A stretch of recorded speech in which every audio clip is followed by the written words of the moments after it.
Hello అండి. ఇంకా ఈ వీడియోలో అయితే నేను హెయిర్ డ్రైయర్ గురించి కూడా మాట్లాడాలనుకుంటున్నాను. నేను చేసినటువంటి రొటీన్ వంటలు కూడా మీకు చూపిస్తున్నాను. ఇంకా అర్లీ మార్నింగ్ ముగ్గు అయితే వేస్తున్నాను. అంతా క్లీన్ చేసిన తర్వాతనే ముగ్గు అయితే వేస్తున్నానండి. ఇంకా ఈరోజు అయితే హెన్నా పెట్టుకున్నాను అనమాట. అందుకని ఇంకా కొద్దిగా లేటుగా స్నానం చేసేసుకొని హెయిర్ డ్రైయర్ అయితే పెట్టుకున్నానండి. ఇంకా అర్లీ మార్నింగే ఇంటి ముందర ముగ్గు పెట్టుకుంటే ఎంత అందంగా ఉంటుందో కదా. చూడండి ఎంత చక్కగా సింపుల్గా ఉండేటువంటి డిజైన్లు అయితే సెలెక్ట్ చేసుకొని ఈ విధంగా అయితే గీస్తాను. ఎలా ఉందో ముగ్గు కామెంట్ సెక్షన్లో తెలియజేయండి. ఇదండి ఈ విధంగా ఎంత ప్రశాంతంగా ఉందో వాతావరణము. అర్లీ మార్నింగ్ అయితే ఈ విధంగా ఉంటుందండి. ఇక్కడ నిల్చుంటే ఎంత ప్రశాంతంగా ఉంటుందో. చల్లని గాలులు అయితే వీస్తూ ఉంటాయండి. ఇంకా మా మొక్కలు కూడా పచ్చగా ఉంటాయండి, ఎందుకంటే ఎవ్రీడే వాటర్ అయితే వేస్తున్నాను కదా. ఇదే చూడండి, ఈరోజు బాగా క్లౌడీగా ఉందండి. ఎందుకో మరి వర్షము రాలేదు. తర్వాత వచ్చేసి బయటంతా చల్లగా ఉందన్నమాట. ఇలా ఉన్నప్పుడు నేను హెన్నా పెట్టుకున్నాను కాబట్టి చూడండి, ఇంకా స్నానం అయితే చేసుకున్న తర్వాత ఈ విధంగా హెయిర్ డ్రైయర్ అయితే యూజ్ చేస్తున్నాను. ఇంకా మొత్తానికి హెయిర్ డ్రైయర్ యూజ్ చేయొచ్చా చేయకూడదా? ఇప్పుడు నేను తీసుకునే కంపెనీ అయితే నోవా అండి. అది ఫోల్డింగ్ కూడా చేసుకోవచ్చు. తర్వాత దాంట్లో చాలా వేడి గాలి వచ్చేది ఉంది, తర్వాత చల్ల గాలి వచ్చేది ఉంది. చల్లగా ఉండేటువంటి గాలి అయితే నేను అడ్జస్ట్ చేసుకుని ఈ విధంగా పెట్టుకుంటున్నాను. ఇలాగైతే పర్లేదండి, రెగ్యులర్గా యూజ్ చేసుకోవచ్చు.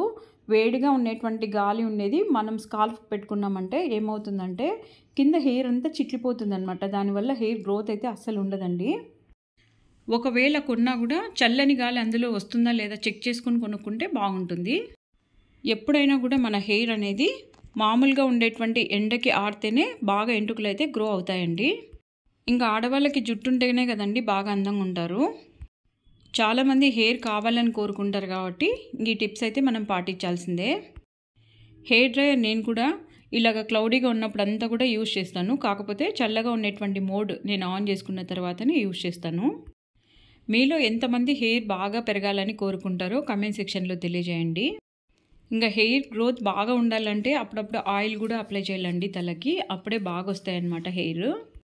మనం పాటించేటువంటి చిన్న చిన్న టిప్స్ వల్ల హెయిర్ గ్రోత్ అయితే చాలా బాగుంటుందన్నమాట. ఇంకా ఇలాంటి కాన్సెప్టే ఈరోజు అయితే నేను మాట్లాడాలనుకున్నాను అనమాట. ఎందుకంటే నేను రెగ్యులర్గా హెయిర్ డ్రైయర్ అయితే యూజ్ చేస్తున్నాను. ఇంకా హెయిర్ డ్రైయర్ వల్ల యూజ్ ఏంటి, దానివల్ల ఉపయోగమేనా లేదా అనేది మీతో డిస్కషన్ చేయాలని అనుకున్నానండి. అందుకని ఇంకా ఈ క్లిప్పింగ్స్లో అయితే ఇలా మాట్లాడాను.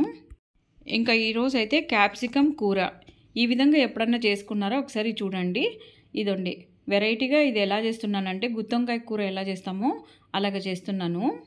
కొద్దిగా పల్లీలను చూడండి, కొద్దిగా వేగిన తర్వాత వీటన్నిటిని వేయించేసి వీటిని కూడా తోరగా వేయిస్తున్నాను.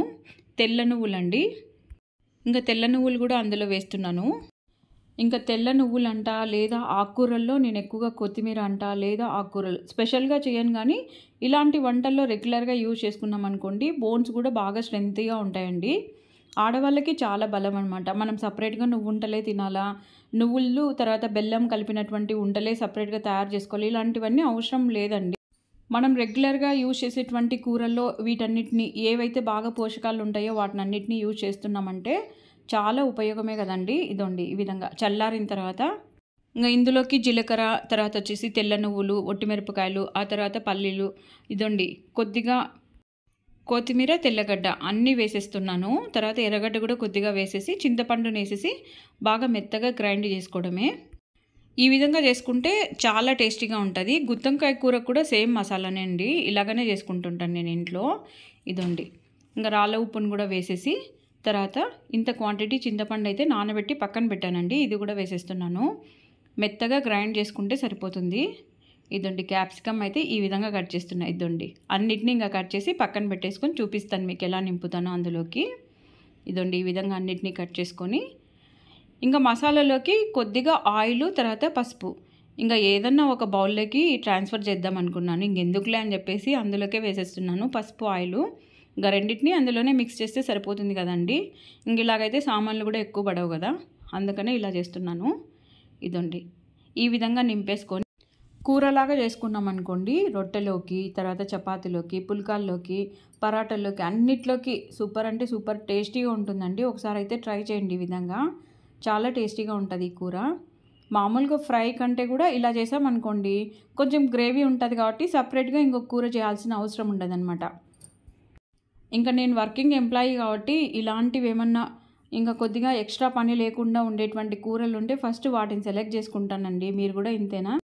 ఈ విధంగా ఫస్ట్ నింపేసుకున్న తర్వాత కుక్కర్లోకి కొద్దిగా ఆయిల్ వేసిన తర్వాత కరివేపాకు, ఆనియన్ అయితే వేస్తున్నాను చూడండి. దీంట్లోకి కొద్దిగా పసుపు కూడా వేసాను. ఇంకా వీటన్నిటిని ట్రాన్స్ఫర్ చేసేసి 1-2 నిమిషాల పాటు ఆయిల్లోనే మగ్గేటట్టుగా చూసుకొని ఆ తర్వాత మసాలా వాటరో లేదా మామూలు వాటరో కలిపేసుకుంటే ఇందులోకే టమోటాలు చూడండి 1-2 టమోటాలు అయితే వేస్తున్నాను. ఇంకా కుక్కర్లో ఉడికించినామంటే చాలా ఫాస్ట్గా అవుతుంది. అలాగని వీటన్నిటిని వేస్తూనే వాటర్ వేసి పెట్టామంటే విజిల్ పెట్టామంటే టేస్ట్ అస్సలు ఉండదండి. ఇదండి ఈ విధంగా ఆయిల్లోకి కొద్దిసేపు అలా మగ్గిన తర్వాత కొత్తిమీర కూడా వేస్తున్నాను. ఇంకా ఉప్పు కారం ఏదైనా తక్కువ ఉంటే ఇంక ఈ టైంలో మనం అడ్జస్ట్ చేసుకోవచ్చు. ఇదండి మూత పెట్టి 1-2-3 నిమిషాలు ఇలాగ మూత తీసి మూత పెట్టి 1-2-3 నిమిషాలు ఇద్దండి ఈ విధంగా కదిపి. ఇంకా టేస్ట్ బాగా ఉండాలంటే కూర ఈ విధంగా చేసుకోవాలన్నమాట. ఇదండి ఇలాగా. ఆ తర్వాత మనకి ఎంత వాటర్ కావాలో మనము థిక్ కన్సిస్టెన్సీ కావాలనుకుంటే కొద్దిగా తక్కువ వాటర్ పోసేసుకుంటే సరిపోతుందన్నమాట. ఇదండి ఈ విధంగా కలిపేసుకొని మరీ మూత పెట్టేసి కొద్దిసేపు అయితే వండిస్తున్నాను. విజిల్ ఎందుకు పెట్టాలంటే దీని తొక్క అంతా కూడా మందంగా ఉంటుంది కదండి. మామూలుగా ఉడికించినామంటే చాలా టైం అయితే తీసుకుంటుంది. ఇదండి ఇలాగ మూత పెట్టేసుకున్నామంటే మసాలా అంతా దానికి బాగా పట్టేస్తుంది అనమాట. టేస్ట్ కూడా చాలా బాగుంటుంది. ఆ తర్వాత ఇందులోకి మనకి ఎంత వాటర్ కావాలంటే అంత వేసేసుకొని కొద్దిగా ఉడికిన తర్వాత అప్పుడే మనకి ఉడికేది తెలుస్తుంది కదండి. ఆ టైంలో కుక్కర్ విజిల్ పెట్టుకోవాలన్నమాట. ఇంకా అలాగా 1-2 విజిల్ అలా పెట్టేసానండి, సరిపోతుంది. మరీ మెత్తగా కాకుండా ఒక రకంగా ఉడికేటట్టుగా చూసుకున్నామంటే చాలా టేస్టీగా ఉండేటువంటి క్యాప్సికమ్ కూర అయితే రెడీ అవుతుంది. ఇదండి ఇప్పుడైతే ఉడుకుతుంది కదా.